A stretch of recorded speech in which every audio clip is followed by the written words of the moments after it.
Kuki militant singna Chandel da village ship ama hatnaba hotnaramle mahakki loinabina pharaga pukhe ngarang March 18 gi numidang wairamda Kuki khulai paiba singna Chandel district ki manung sanba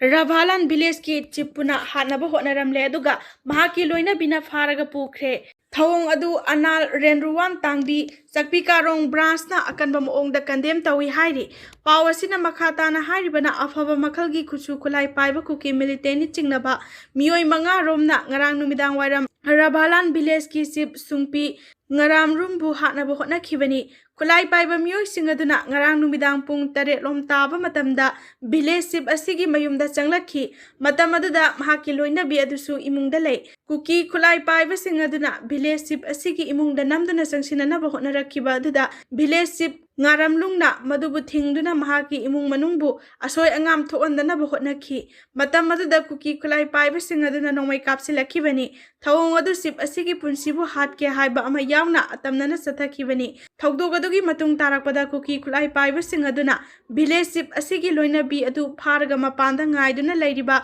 gari amada haplaga pukhibani adubu thawdog adu imung manung amasung khunja singna koirau launarakpadagi Kuki khulai paiba sing adu sajik tampak lomda chenthakhi Kuki khulai paiba singna village sip asida satharakhiba attack asi state asida hena khudong thiningai oiba amasung yamna thamoi sokningai oiba unkhatnaba phibam ama leiringai marak asidani Kuki militant singna village sip po hatnaba hotnaram khiba amasung mahaki loina bina phadana pukhiba asina mafam aduda shanti amasung nungsi chanana leiminariba aduda chauna akaiba pibani Kuki militant singi asiguma thawong asi loop asina akanba moongda kandem tawi maram aduna sarkar gi maikaidagi Kuki militant singna phakraba village sip ki loinabi adu khudakta rescue tawgadabani thawdogaduda chenariba sing phaduna transparent oiba moongda investigation chathagadabani loinana asigumba thawong asi makhatana chawthoraktana mari leinaba authority singna honagadabani amasung justice purakadabani hairi Kuki militant singna ukrulgi sina kaithel naga village ta landakre sarkar gi thawongi mayokta March 18 da Litanda protest rally pangthokadauri Ukrul district ta Kuki amasung tangkol ani gi marakta unkhatnabagi chang asi leptana hengalakli ngarang nungthil su Kuki militant singna ukrul gi sina kaithel naga village ta RPG yauna afaba makhal gi nomai sing sizinaduna akanba moongda landakre adumakpu thawdogaduda kana amatadi asok apan yawkhide maraksida tangkul naga longna sarkar na region aduda shanti purakna bahotnabagi mahutta karimata thawsadana leire haina yaningda ba phongdoktuna March 18 da Litanda protest rally chatlagani haina lauthokre sina kaithel naga village ta Kuki khulai paiba singna attack tawkhiba thawdok adugi matangda sina kaithel village authority gi maikaidagi phongdokhibada ngarang nungthil pung 3 lom tabada Kuki militant singna khul aduda nampuda changsilakpadagi nakal anigi marakta unkhatnaba adu thokhibani Kuki militant singna khul aduda toina attack tawbagi thawong sik chathai ngarang nungthil pung 3 lom tabadagi khul aduda RPG yauna afaba makhalgi khulai sing sizinaduna attack chatharaba matung numidang pung 9 lom tabadagi nongalamdai pung 3 makhai taba fawba attack chatharakhi ngasi su pung 3 minute 15 rom tabadagi pung 9 minute 30 fawba nomai kapsin bagi thawong chatharakhi adubo hojik makha tana irang adu chawthorokpagi mamidi ude thajaba yaba pawgi source amagi matung inadi kangpokpi amasung cycle da leiriba Kuki militant sing area aduda changsilakre hairi sina kaithel khulda khutthokna bagi thawdog adugi matangda police ki pawna hairibana afaba makhalgi khulai sing paiba Kuki militant sing aduna Sirakhong naga khulda namduna sangsin namba hotnarakpadagi attack adu chatharakibani thawdog aduda naga volunteer singna athingba pinaba hotnabada nakal ani ki marakta minute 10 rom nomai kapnakhi madugi matung tarakpada Kuki militant sing aduna nungthil pung 5 rom tarakpada sina kaithel naga village ki manak nakna leiba lungtar hill dagi nomai kaptharakibani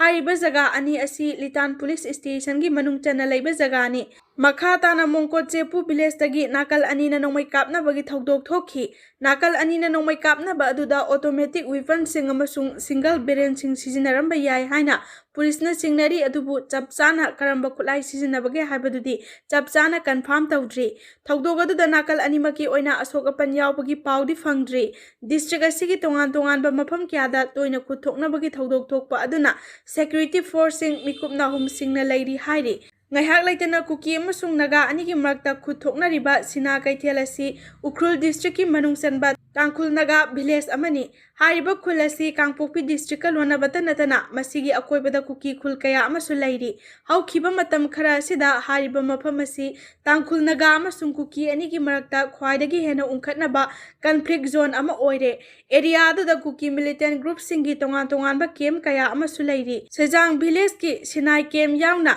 Ti Gamnong kem asigi mathakta Chaipu village amasung Songlun village ta unauthorized oiba Kuki gi kem kaya amasu lairi Lapland Tingpibung road asi Sina Kaithel gi Lungtar mountain range asi phauduna chatpa oibana nakalani gi marakta ngahak laitana khut thoknabagi achauba maram amasu oiri Amaromda Thawai Kuki khulda thokiba thokdoka mari leinana Kuki CSO singna March 13 dagi hauna Imphal Ukhru lambi da sathariba matam kaktaba total shutdown asigi matangda Tangkhul Nagalong ki makai dagi tha sigi 19 da Manipur sarkar da ultimatum piduna lambi asi hangdoknaba khangan khrabasu karigumba makhal amatagi positive response amata piraktababu sarkar gi thawongbu yamna kana yaningdaba phongdokli loinana sarkar gi thawong asigi mayokta tha sigi 19 da protest rally chatkani haidi Tangkhul Nagalong maikaidagi makha tana phongdoklibana lambi asi hangdoknaba sarkar na pikiba matam adu loire sarkar gi maikaidagi civilian citizens singi safety amasung lairiba phibam sing asi kogananaba kari karamba thaudang sing pangthoklibage haina hangladuna Tangkhul Naga sing asi makhoigi maramda tambangam daba phibam mama mayoknabada natana makhoigi punsi safe oidre sarkar gi asigumba thawong asi yabangam loi makhoina makhoigi maramda maningtamna chatpa ngamdre haiba thawong asi lengak sasan gi chauna asoibata natana miyam gi hak amasung dignity bu ikaiba pibani sarkar gi asigumba thawsadaba thawong sing asi gi mayokta miyam amata oina punsinaduna kholaw lawba matam oire Asigumba luraba matam asida tumina laisinbana miyamgi right amasung security asi hena mangtharakpagi maram oigani maram aduna March 18 da ditanda chatkadauriba mass democratic procession asida civil groups sing community leaders sing amasung miyamna mapung fana saruk yabiyu aikhoina tuson masonana kaidaunungda lairoidabani aikhoigi marakta khenaba lairoidabani injustice ki oiba thawong sing aikhoina yaba ngamloi naga sing gi safety dignity amasung right ki damakta kaidaungai dasu negotiate tawroi karigumba sarkar gi maikaidagi lairiba phiba masi laksenba ngamdrabadi aikhoi isana tapchana mayoknaragani hairi Tamenglong da nomai kapna khre ngasi ayuk pung 9 makhairom taba matamda Tamenglong district ki Toksem police station gi manung chanba National Highway 37 Imphal Jiribam lambi ki sarukta laiba New Kaifunda ZUF amadi NACN IM ani gi marakta akan mamoongda nomai kapna khre nakal ani gi marakta nomai kapna khibagi thaudok aduna maram oiraga manak nakpada lairiba khunja sing aki tujungba phawbadagi saphagadaba mafam singda lanjena khi thaudok aduda nakal ani maki oina kaya yamna asok apan yawkhrabagi habadudi press na phangba ngamdri Manipur state ki oina LPG amasung petroleum products sing stock asi marangkaina leiri maram asina miyamna panic buying tawbiganu KFNPD Western Asia agi Iran amasung Strait of Hormuz marakta soknariba lan asina maram oiraga India amasung Manipur state ki oina LPG gas ki supply da awat palerakadra haina miyamna mipaiba pokna dana state asida miyamna LPG panic buying tawbagi masing hengalakuna athanba gas cylinder sing tungsinduna thamna bahonari thawong sing asibu yengsinanabagi damak Imphal da laiba Directorate of Consumer Affairs Food and Public Distribution CAFNPD Government of Manipur gi head office ta control room ama hangduna department asigi official ahumna miyamdagi lakpa complaint sing monitor tawna bahonari loinana Manipur state ki oina LPG amasung petroleum products sing stock asi marangkaina leiri maram asina miyamna panic buying tawbiganu hairi department asina phongdoropagi matung ina consumer sing amadi miyamna petroleum products sing amasung LPG sing gi mari leinaba complaint khangingba information sing haiba control room asidagi natraga mari leinaba district monitoring committee sing dagi akupa marol sing khangba yagani hairi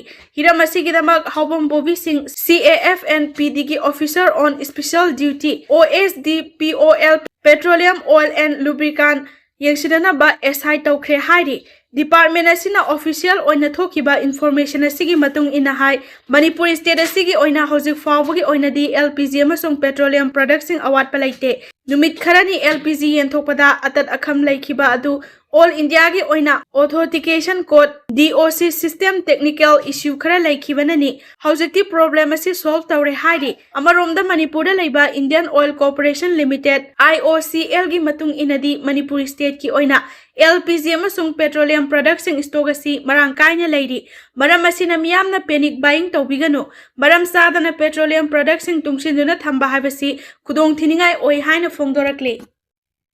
CM ना हयेंग गुवाहाटी दा cookie जो council की मिहुसिंग उनागदौरी CM ना Kuldeep DGP गा लोइनना वा खनखे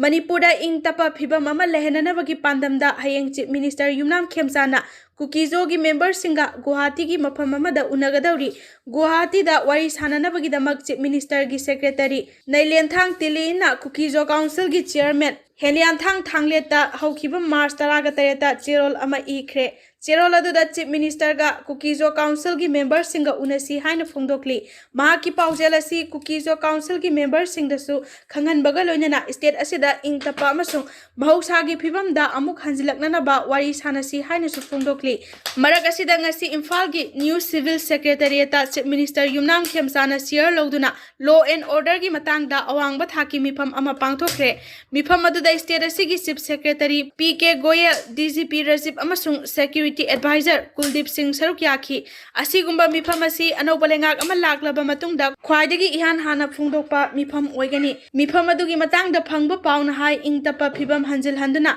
मणिपुर की मफम पुमनमक्ता साउखत थौरांग पाइखनबगी मतंगदा मपुंग ओइना खनखी लेंगाकी थबक थौरम सिंह स्टेट असिगी कासिन कोया सिनबा थुंगना यौहनबगा लोइनना मिपुंग खुदिंगमक्ता साउखत थौरांगी कानाबा फंगननबगी मतंगदसु कुमना खनखी आईडीपी सिंह मयुमदा हंजिल हननबगी मतंगदा सेक्यूरिटी फोर्स सिंगना पाइखतलिबा थबक सिंगी मतंगदसु चीफ मिनिस्टर ना रिव्यू तौखी मसिदसु नतना उखरुल माइकैदा कांगरूप अनि की मरक्ता साथिना उंखतनरिबसी कोगननबा अमसुंग मियामगी पुंसी अमसुंग लन थुम ngak senanabagi wafam chीफ मिनिस्टर ना स्टेट की अवांगबा थाकी सेक्यूरिटी की टीम अदुदा खंगहनखी हाइरी लैसेंब सनाजाउबा ख्वाइदगी लाइरबा अनीसुबा एमपी ओइरे राज्य सभा की एमपी सिंगी लन थुममदी क्रिमिनल केस लाउथोकपदा मणिपुर की निंगथौ अमसुंग राज्य सभा की एमपी सनाजाउबा ख्वाइदगी लाइरबा अनीसुबा मेंबर ऑफ पार्लियामेंट एमपी ओइरे मणिपुर की निंगथौ लैसेंब सनाजाउबा भारतीय जनता पार्टी टिकेटा राज्य सभा की एमपी ओइरखी महाकी लन थुम सुपनतंगी लाख मंगा खक्तनी हाइना लाउथोकली मदुना मरम ओइरगा महाक एमपी सिंगी मनुंगदा ख्वाइदगी लाइरबा एमपी ओइरखिबनी आम आदमी पार्टी की पंजाब तगी लाखिबा एमपी सेन बलबीर की लन थुमना लुपा लाख अहुम खक्तमक ओइबना मरम ओइरगा महाकना एमपी सिंगी मनुंगदा ख्वाइदगी लाइरबा एमपी ओइरे association for democratic reforms ADR ना राज्य सभा की एमपी सिंगी लन थुम यंगसिलबा मतुंग वाफम अदु फोंदोखिबनी मखोगी मतुंग दा तृणमूल कांग्रेस की एमपी चिप भराइक ना लुपा लाख मापन की लन थुम लैबगा लोइनना अहुम सुबा लाइरबा एमपी नि हाइरी एमपी सिंगी मरक्ता ख्वाइदगी लन थुम लैबा एमपी ना BRS की एमपी बंदी परथा सराधी ना ओइरे महाकी लन थुमना लुपा करोड़ लिसिंग मंगागा चहुम लई हाइरी महाकी मतुंगदा AAP की राजेंद्र गुप्ता की लन थुम लुपा करोड़ लिसिंग मंगागा सुपना यांखै हुमदोई लैबगा लोइनना अनी सुबा ख्वाइदगी पैसा पाइबा एमपी ओइरी अदुगा YSRCP की पलारामी रेदीना लुपा करोड़ लिसिंग अनीगा चौंगागा हुमद्रागा तरेट लैदुना अहुम सुबदा लैरी PDF चौंगा मिलिटरी जुंतादा सरेंडर तौखरे खुलाई मतिक साना पाइबा पीपल्स डिफेंस फोर्स PDF की फाइटर चौंगा रोम सरेंडर तौरकले हाइना म्यांमार की मिलिटरी जुंताना फोंदोखरे कुमजाली सिंगनी कुनमाथोइदा मिलिटरी कू तौदुना ओंग सान सूची की लेंगाक इंथुख्रबा मतुंगदा खुलाई पाइबा मिलिटरी ग्रुप सिंगना जुंता की मायोक्ता अकनबा खोंजंग चंगसिनदुना लाखिबनी तोंगान तोंगानबा इथनिक ग्रुप सिंग पुनसिलगा मंदले यावना मरु ओइबा मफम कया खुदुम चनबा ngamखी नाकलनी की मरक्ता अकनबा मोंगदा खुद थोकनदुना लाखरबा मतुंगदा PDF की खुलाई मतिक चाना पाइबा फाइटर चौंगा रोम ngarang मिलिटरी जुंतादा संजखी हाइना AFP की रिपोर्ट अमना फोंदोकली खुलाई थादोक्तुना संजरकलबा मियोय सिंग अदुबु म्यांमार की सेंट्रल कमांड लुसिंगलिबा ब्रिगेडियर जनरल ओंग तेना ओखिबगा लोइनना उमंग वामंग दा खुलाई पाइदुना लान हौबना लेबागा सिदा इंग तपा पुरकपा ngamloi फोंदोखी खुलाई थादोक्तुना संजरक्लबा फाइटरसिंग अदु पीडीएफ की लोगो थेटपा यूनिफॉर्म थेटली संजरक्लबा मियोइसिंग अमना एएफपी दा हाई मिलिटरी रिजिम पामदबा मरमना खुलाई पाइबगी इहौदा सरुक यारुरबसु माई पाकपगी ममी उरक्तबा मरमना महौसागी पुंसिदा अमुक हंजिननबा फिरेप लौरकपनि फोंदोखि।